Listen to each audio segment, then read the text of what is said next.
everybody! I am Suzie. I'm the author of Zaynab the Great. We had some technical difficulties getting into the technology today, but we are making it happen. I'm so excited to be here today. I'm not sure if everybody's working. Oh, good. It's live. Phenomenal. This is so great. So we're living in the age of technical difficulties, so thank you for your patience. I'm so excited to get started. This has been such a beautiful experience for me. Before we get started, while we let everybody join back, I am a huge fan of Two River. I actually grew up at Two River. I went to all of their summer camps when I was a kid. I did all of their youth programs. I was a Metro Scholar, which means I interned there in high school. And then when I was 18, I sold concessions outside of all of the plays. So this is a dream come true that I get to be live on your page right now reading the book that I wrote. So we're gonna just wait a couple. Oh, hi to River. Awesome. I just got the notification that you can see me. Beautiful. Great news. This is amazing news. I'm super, super excited to be here. So what we are doing today is I am going to be reading a book about plastic pollution, community activism, and friendship. And so, my friends, there is a lot of wonderful people in this book, and I'll show you the title of the book. It is Zaynab the Great and the Giant Plastic Monster. So, you're probably wondering why Zaynab and I don't look the same. And that's because Zaynab is actually a real person. She is a real life kid who is working to make the world a better place. And in fact, almost every single character in this book is based on a real life person that cares about the planet and cares about working to protect it, which is super awesome. Also in this book, you will see that I mentioned my favorite animal. So if you are watching, I'm going to give you some hints. Can you tell me what my favorite animal is? Oh, here are your hints. Okay, so here's my pillow that I sleep with. And here is my favorite plushie. Can you guess what my favorite animal is? And whenever you see it come up in the book, can you tell me where my favorite animal is in the book? Here's another hint. I'll put this right up here. Let me know what you think in the comments. So I'm gonna give it just a couple more seconds so we can make it, get everybody into the room, and then we're gonna go ahead and get started. Super exciting. I'm so happy to be here. So this is all a part of Two Rivers initiative to bring storytellers on to Zoom, which I think is a phenomenal idea of keeping us together in the times of social distancing. So if you are new here, if this is your first story time, welcome. We're so excited to have you here. And if you're coming back, that's so awesome. I'm glad that you're here all over again. This is so great. All right, my friends. So without further ado, I'm gonna go ahead and show you the book, Zaynab the Great and the Giant Plastic Monster. I'm gonna scoot back a little bit so you can see the whole book and all of the things inside of it. So remember, when you see an animal that looks like this, let me know. Let me know in the comments. Okay, everybody. So this is the inside of the book. Can you tell me what all of these things are? And can you guess what this book is about by looking at the inside of this? There we go. All right, let's do this. All right, so Zaynab the Great and the Giant Plastic Monster. Here we go, everybody. In the middle of town, and a small curvy road, in a house with a roof and a yard with a toad, round the gate to the left and beyond a few stairs, stands our hero, barefoot, taking in the fresh air. Who is this, might you ask? Who's this fearless young sprout? If we ask her, she'll tell us, I don't have a doubt. I am Zaynab the Great, and I'm glad that you're here. I am queen of all nature, a worthwhile career. So here's Zaynab, and there's the yard with the toad hanging out in her beautiful garden. let me tell you my favorite of all of her tales. So strap in, buckle up, we're about to set sail. While Queen Zaynab was watering her plants and vines, out of nowhere a ring sounded from her hotline. And there's her hotline, it's bright pink, of course. On the line was her pal, Annalise the blue whale. Oh, please, Zaynab, we need you. This problem's large scale. All the turtles are tangled, the dolphins are trapped, and my tummy is filled with these weird tasting scraps. So do you see our friend the turtle is trapped? What do you think the turtle is trapped in? And the turtle's got something coming out of its mouth, and the dolphin has got stuff covering his little nose and is covered in garbage. And look at all the things floating in the background. Do you know what that is? Also, what kind of animal do you think this is? What on earth could be causing her friend so much harm that she realized the great need to sound the alarm? Right then, Zayn knew she didn't have much time to waste, so she tied up her cape and departed post-haste, which is another word for right away. I am Zaynab the Great, and I'm now on my way. There is nothing to stop me from saving the day. There's her with her cape, ready to save the day. Our explorer arrived quickly onto the shore, and she witnessed a scene she had never before. There was garbage and gunk everywhere that she looked. She saw trash filling up every cranny and nook. Look at all that garbage in there. Does that look like a healthy beach? I don't think so. Let's see what happens next. She was so overwhelmed by the filth and mayhem that she quite nearly missed a small voice cry, "Ahem!" Who could that be? It belonged to a crab next to some styrofoam who had carefully made an old Lego their home. They had no time for questions. They got right down to it. "Oh, thank heavens you're here, kid. We've really been through it." Oh, what's been happening to our friend the crab? So here's a full page spread at what this looks like, and then I'll go in so you can see it a little bit easier. We'll start off with the small stuff. The plankton are sick because they're eating the fragments of tiny plastic. Then the small fish eat them, and each time that they do, all the trash in their tummies grows out the wazoo. And then don't get me started on the bigger fish. They're chomping on litter like it's their main dish. And the birds can't take flight because there's trash on their wings.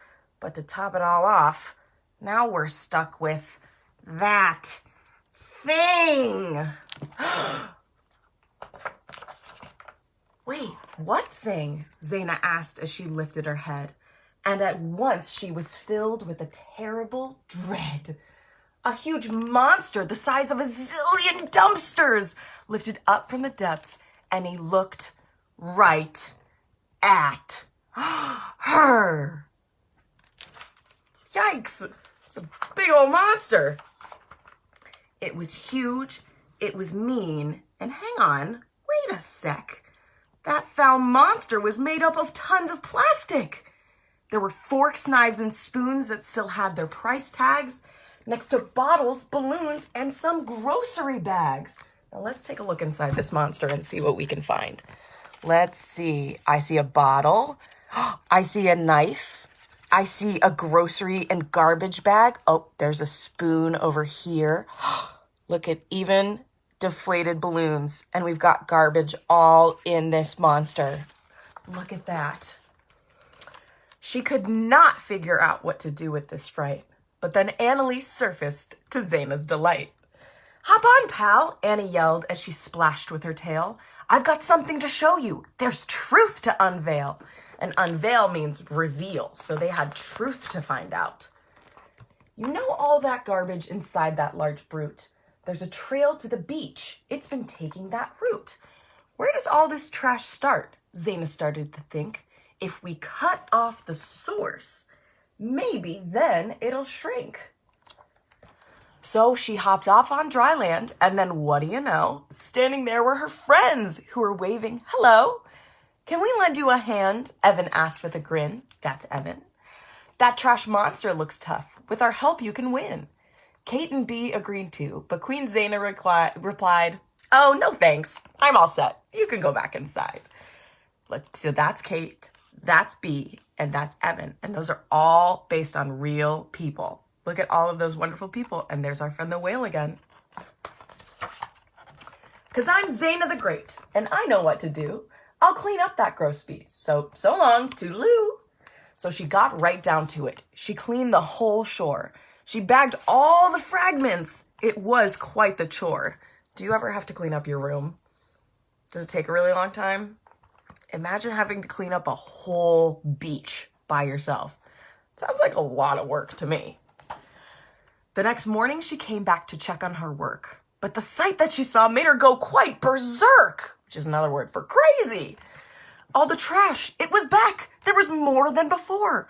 And the monster was bigger. It let out a roar. So she cleaned the whole beach, and all of the trash just came back, and the monster got even bigger. Why do you think that is?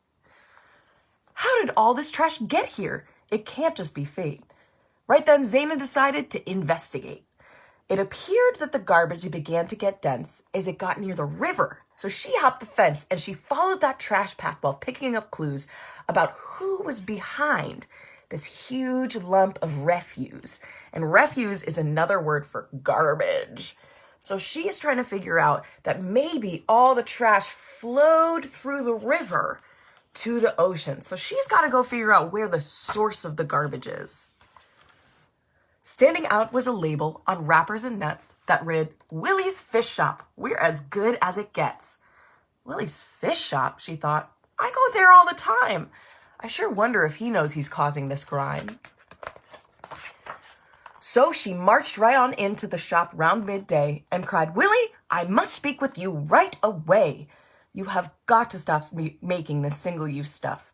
On behalf of the earth, I'm declaring enough. And there's Willie. He's a fisherman. What is this? Willie asked. I'm just doing my job. I have never once littered. I am not a slob. When you use something once and then throw it away, it still stays on the earth and takes time to decay. So please, sir, reconsider your packaging plan because it's getting too much for the oceans to stand. So Willie's been making a lot of plastic garbage that once you use it once, like forks and plates and nets and stuff, you throw it right in the garbage. And she's seeing that the garbage is making the monster bigger. But they're cheap and they're quick and no one's told me no. If you want to change laws to town hall, you must go. Find the city official, the one who instructs. If you really convince him, I'll change my products.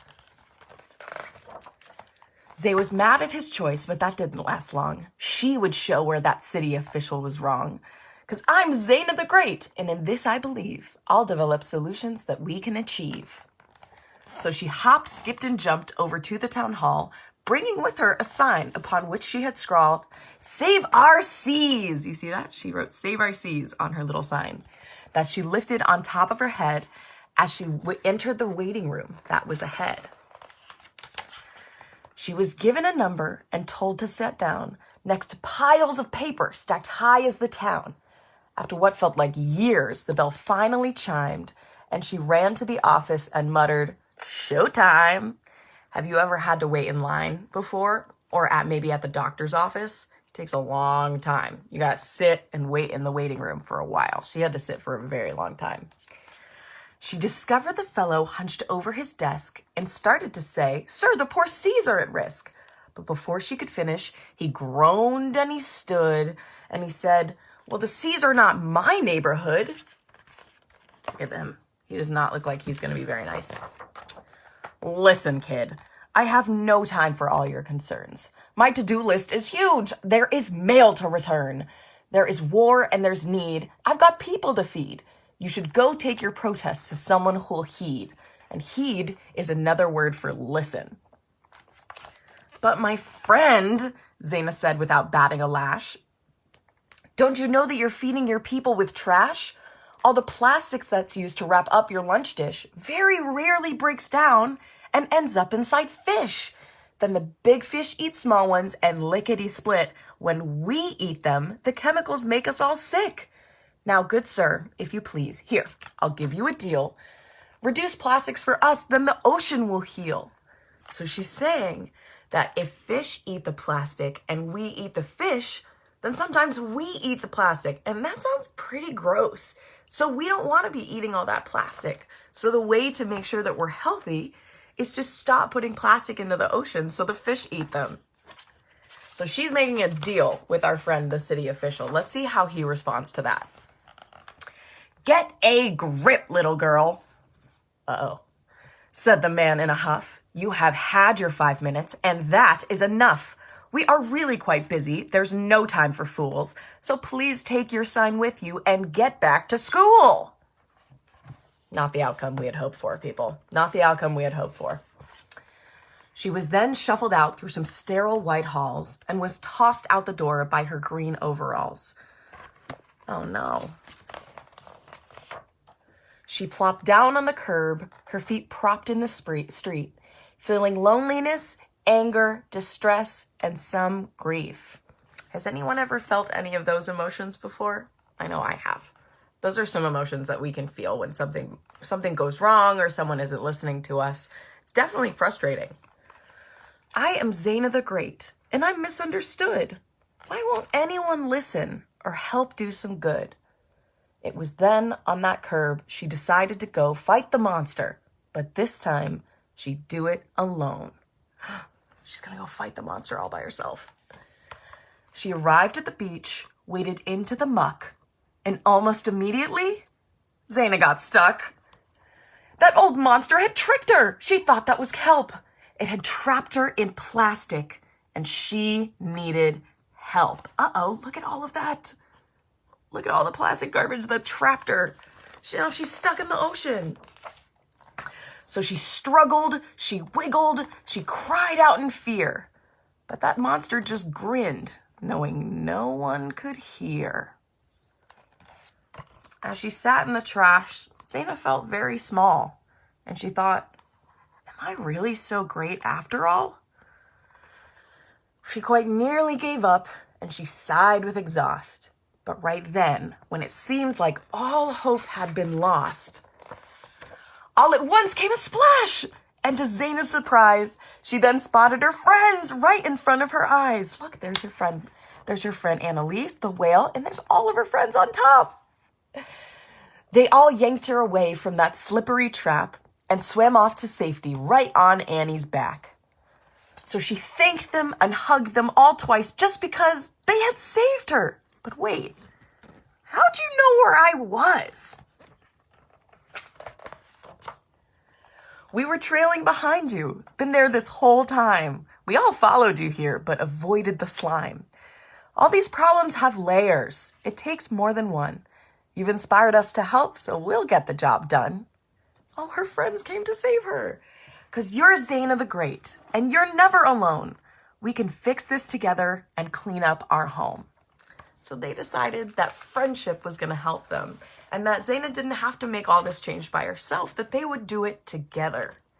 So then, Evan marched up to the fisherman's shop and showed Willies the way he was able to stop his pollution of oceans and seas far and near through sustainable packaging and fishing gear. So you see all that? Those things are not made out of plastic, and those are not going to go in the ocean. Meanwhile, B sorted through tons of paperwork stacks, and the city official provided the snacks, as they drafted a bill that would soon start to ban all the single-use plastics they found in the sand. So they were working together to create some government legislation to stop producing plastic. And then Kate and some pals gathered round on the beach to clean up all the garbage that was in their reach. And some volunteers dove for the trash that had sunk. And that monster? Well, the beast finally shrunk. And it shrunk, and it shrunk, and it shrunk on and on. So by morning, the villain was practically gone. Then, from somewhere downtown, there came forth a great cheer from a large crowd of people, and we could all hear, "I am Zaynab the Great, and these here are my friends. We defeated the monster. So that means the end." Just kidding. Even though we succeeded in beating the beast, all the plastic we waste has just barely decreased. But together we'll team up, both grown-ups and kids, so that what has been done slowly can be undid. There are days when it feels like no one gives a hoot. But have faith, we've got voices, so don't lose your grip. If you want to help out, turn the page for some tips. And here we have all different plastic tips that you can use to reduce plastic in your own life and inspire people to do so as well. So, some of the plastic pollution information we have right here is that projections show that only about 4% of plastic is actually recycled. Most of it ends up inside landfills or the environment, damaging ecosystems and affecting aquatic economies of coastal-based economies and communities. So that means that even if we throw our garbage in the recycling bin, sometimes it still doesn't even get recycled and still ends up in the garbage. So that means that the way we can stop putting all of this garbage in the ocean is to stop making the plastic and use renewable and reusable options instead. The second fact is that plastic does not decompose. It only breaks down into smaller pieces. And those tiny pieces of plastic are called microplastics. And there are currently more plastic particles than zooplankton in the ocean, which means that these tiny, tiny plastic particles are still made out of gross chemicals, and tiny algae and plankton think that they're food. So they'll eat them, and that doesn't sound good. Do you guys want to eat plastic? Ugh, sounds gross to me. The process of plastic particles traveling up the food chain is called biomagnification. So that's a really big word that means that when a small fish eats a little piece of plankton, then a big fish eats that little fish, then a bigger fish eats that little fish, that all of the plastic and all of the chemicals that are in the tiny fish and the fishes that go up gets bigger and bigger. So when you're a huge fish, you've got a lot of plastic in your stomach because you've been eating a lot of plastic. And the fourth fact is that there are already huge concentrations of marine debris, which is another word for garbage, in the Pacific Ocean that are referred to as garbage patches. So there are actually real life garbage monsters that live. They don't have a face or can't roar, but there are real life giant accumulations of garbage in the world already. So we got to do something to make them a little bit smaller because they are very big and very gross. So what can we do about all of this? What we can do is, these are just some tips. These are not all of the tips that we can do, but some of the tips that we can use is that at home, you can switch your shampoo out for shampoo bar and conditioner bar, and you can use bar soap instead of buying plastic pumps all the time. The next one is you can switch to toothpaste and mouthwash tablets instead of using a plastic toothbrush and plastic toothpaste tubes. I love my toothpaste tablets. The next one is buying cleaning supplies in powder form, so you don't have to use a plastic spray bottle. You can use a reusable spray bottle and then buy all your cleaning supplies in powder form that you can mix with water. And then you can do something called completing a plastic audit, which is when you can go around your house and see all of the things that are single-use plastic and kind of go through your garbage and be like, all right, what are the things that we're throwing away a lot? And what are some of the different things that we could switch out for them so we're not throwing away as many things? Then at school, you can pack lunch instead of buying, because when you buy, that comes with a lot of plastic pollution and a lot of packaging that you would just end up throwing away. You can install a water bottle refill station for reusable containers. So instead of just selling plastic water bottles, you can have some metal water bottles available for your students and staff, and then have a refill station that saves on all of the plastic water bottles. You can buy locally sourced food in bulk in order to cut down on packaging. So that's if you work at the school or if you're packing lunch for someone. So buy locally grown food that supports your local economy and also is not going to be super packaged. And then suggest including plastic pollution education in the curriculum. So just like this book, this is all about plastic information. So You can teach your students about the ways that they can tackle the plastic crisis as well. And then finally, at work, this is for the grown-ups. So grown-ups, you can bring reusable cutlery, because we know when we order out, we get a ton of plastic forks, knives, and spoons that just end up in a drawer somewhere. So you can bring your own cutlery. And then when you order food out, you can actually select that you don't want utensils, which is a really exciting thing from an organization called Habits of Waste. You can brew coffee and tea at home and bring a reusable mug. So instead of buying coffee and using a different coffee cup every day, you can bring your own coffee. And then when buying office supplies, pick non-plastic products. So you can find all eco-friendly alternatives at like Staples or Office Max, wherever you go. And then finally, you can start a sustainability council for accountability. So this is a group of people that talks about making your company more sustainable. So talking about transitioning to renewable energy, cutting down on the plastic that you use, and making sure all the practices that your business is doing is not hurting the environment. One awesome thing that you can do is if you have investments through your company, you can divest from fossil fuels, which means that you can take the money that you have and take it out of the fossil fuel industry and support renewable energy, which will make it easier for us to cut the carbon emissions that we're putting into the air. And then finally, we just have a little disclaimer right here, which is really important for us to read. So I'm going to read it. It's important to remember that just 6 major corporations are responsible for 6 million metric tons of plastic pollution every year. So while we make these small changes in our own worlds, we also must hold institutions accountable for making big changes in theirs. So it may feel really good when we cut out our plastic water bottles, but it's important to realize that there are people out there with a lot more power that are just pouring plastic into the world. So the ways that we change that is by raising awareness about the things that they're doing and making sure that they are held accountable for stopping those actions so we can stop all the plastic that's being created by them and put into the ocean. So if you want any more information, we have a website. It is zaynabthegreat.com, and we have 3 partners. So we are partnered with Clear Blue Sea, the Wayfinder Society, and the Plastic Pollution Coalition.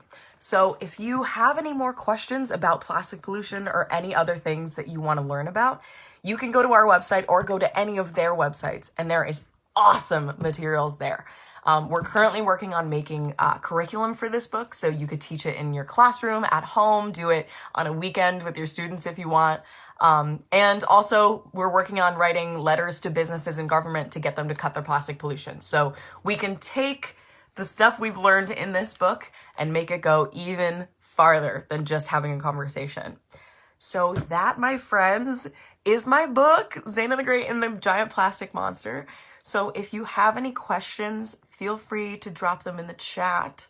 But if you don't have any questions, it has been so much fun hanging out with all of you. I've had so much fun being here and reading this book. And thank you for waiting on those technical difficulties. We are doing our best here in this virtual world. And I am so happy to have been here with you. So if there aren't any other questions and nobody has any other questions, also, if you have questions that come up later, feel free to find me. We are on social media at Zaynab the Great, and I am on social media as Suzie Hicks, the Climate Chick. So my name is Suzie. I'm the author of the book, so please feel free to reach out if you have any questions or comments, or if you want to learn more about any of the topics that we talked about today. I am here for you. Thank you so much to Two River for having me. Thank you so much to everybody that watched. I'm so excited to have been here. All right, I'm going to go ahead and finish.